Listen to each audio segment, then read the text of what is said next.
Bonjour, docteur Adair. Bonjour, André Berkoff. C'est un plaisir Bonjour, de vous vous êtes retrouver. Mais écoutez, c'est un plaisir de vous avoir. Vous êtes ancien pharmacien, vous êtes auteur de plusieurs études sur les médicaments. D'ailleurs, on va vous recevoir beaucoup plus longuement pour parler de vaccins, oui ou non, aux éditions Talma, que vous avez publié. Mais Et sur le coût aussi du médicament en France, qui est scandaleux. D'ailleurs, il y a une récente étude sortie par le professeur Bégaud qui confirme toutes les données que j'ai déjà fournies il y a 5 ans maintenant. On a reçu le professeur Bégaud pour son livre, justement, sur les médicaments. Le mien disait la même chose il y a 5 ans. Oui, c'est une chose qui continue. Mais je voudrais aujourd'hui, et on va reparler de tout cela la semaine prochaine, Serge Rader, mais aujourd'hui, je voudrais qu'on parle de cette histoire qu'on a vue comme ça, hein, dans les réseaux. On n'a pas tellement parlé de tout ça, mais je voudrais que vous me disiez exactement ce que c'est. Il paraîtrait depuis le 29 mars en EHPAD, les médecins peuvent prescrire la spécialité Rivotril sous forme injectable aux patients atteints ou susceptibles d'être atteints du coronavirus. C'est-à-dire, ils peuvent la prescrire, alors il dit c'est accessible à tout médecin dans sa forme injectable, je dis bien dans sa forme injectable, ayant pour objectif la prise en charge palliative des patients confrontés à un état asphyxique et ne pouvant être admis en réanimation ou pour lesquels une décision de limitation de traitement actif a été prise. Traduisez, s'il vous plaît, M. Rader. Eh bien, c'est tout à fait exact. Il y a un décret qui porte le numéro 360 du 28 mars, qui est paru au JO du 29 mars, qui donc permet, d'ailleurs à ce titre, j'ai contacté un responsable de 3 EHPAD à 60 km au nord de Paris, et qui me l'a bien confirmé.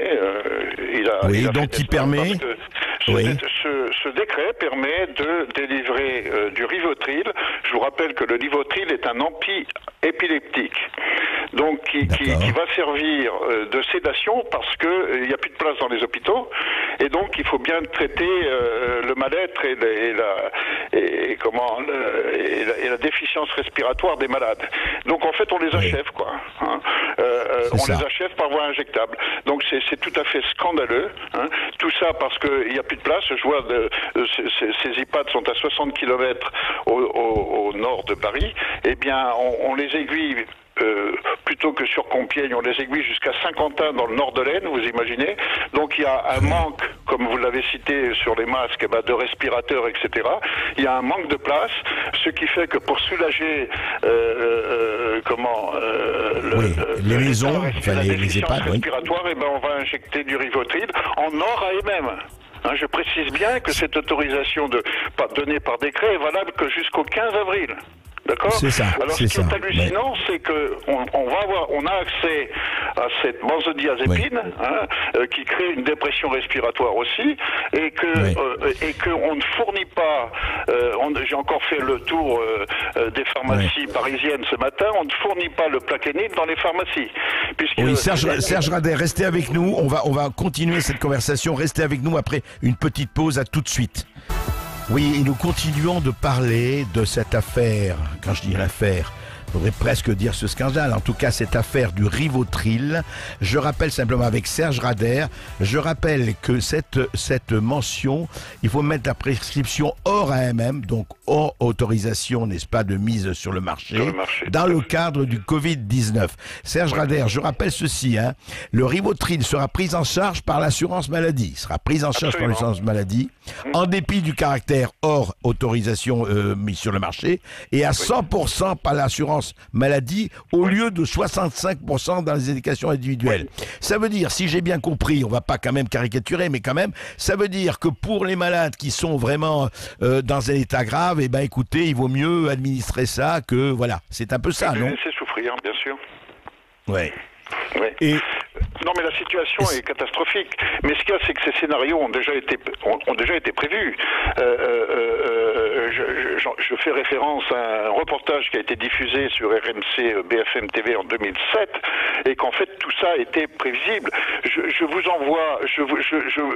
voudrais vous faire part de la réflexion de ce médecin responsable. D'ailleurs, je pourrais vous donner ses coordonnées hors antenne, parce qu'il y a 179 pensionnaires dans ces 3 EHPAD. Ils en sont déjà à 24 décès, c'est-à-dire 3 fois plus que d'habitude. Donc voilà le mot qu'il m'a envoyé hier, tous ces scénarios étaient déjà envisagés. Maintenant, la question est quelle société, quel acteur, quelles nouvelles règles du jeu. En gros, quelle sortie de crise, quelle sortie de crise est déjà écrite. Savoir que des sachants ont un train d'avance ne me plaît pas du tout.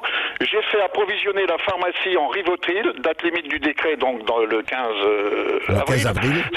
Simplement parce que je ne peux pas concevoir de devoir me retrouver à ne pas pouvoir accompagner un résident n'ayant plus droit aux soins sans soulager sa souffrance.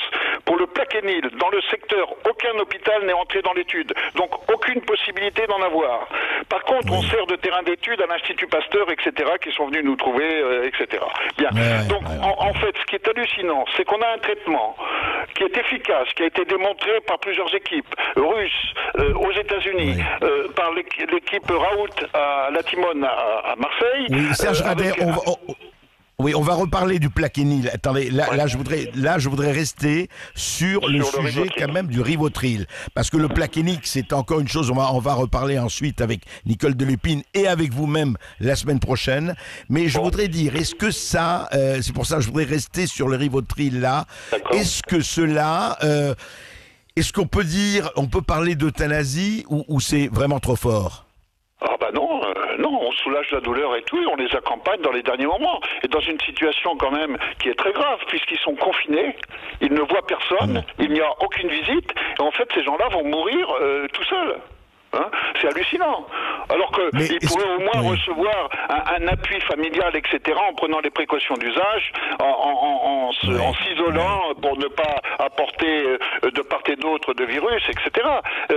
C'est hallucinant. Hein. En fait, les médecins n'auront pas le choix que de donner ce traitement pour soulager la douleur du patient. Oui, et si je me faisais l'avocat du diable, enfin n'exagérons pas, mais le diable en disant oui mais écoutez, est-ce que ce n'est pas mieux de faire cela plutôt qu'ils souffrent et qu'il n'y a aucune possibilité de les guérir, ou en tout cas de diminuer la charge virale? Bah, je vous laisse la responsabilité du propos, mais toujours est-il que la situation, on en est là, quoi. Hein, oui, c'est terrible. C'est-à-dire, on a prévu, etc.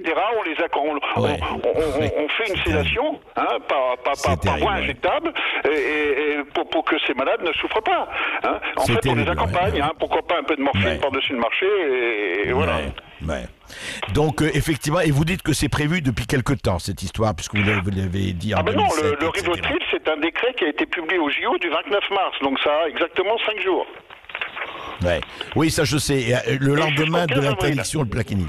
Et jusqu'au 15 avril. Ils sont en rupture ils n'ont pas de respirateurs, etc. Les lits d'urgence des hôpitaux, là il s'agit de toute l'ancienne Picardie, quoi. Hein, la zone Hauts-de-France, sud de Hauts-de-France. Donc voilà, c'est hallucinant. Faute de moyens, etc. Alors que tous ces scénarios catastrophes ont été déjà prévus depuis une bonne douzaine d'années. Longtemps. Hein. Alors qu'ils auraient pu prévoir. On revient à ce qu'on disait dès le début. Nous avons vraiment, je suis en colère, comme beaucoup de confrères et beaucoup de médecins, par l'inorganisation, par le jean-foutisme des autorités sanitaires et surtout de nos responsables politiques. Ce sont des piniclés, quoi, hein, des amateurs. Des stagiaires, comme disait quelqu'un. Vraiment, la chose est très grave, quoi. Pour arriver à ces extrêmes, dont les scénarios étaient déjà prévus, etc., et être en manque de tout, de masques, de tout, de respirateurs, de médicaments, c'est hallucinant. C'est hallucinant. Serge Rader, merci beaucoup. Merci de votre témoignage. On se retrouve la semaine prochaine.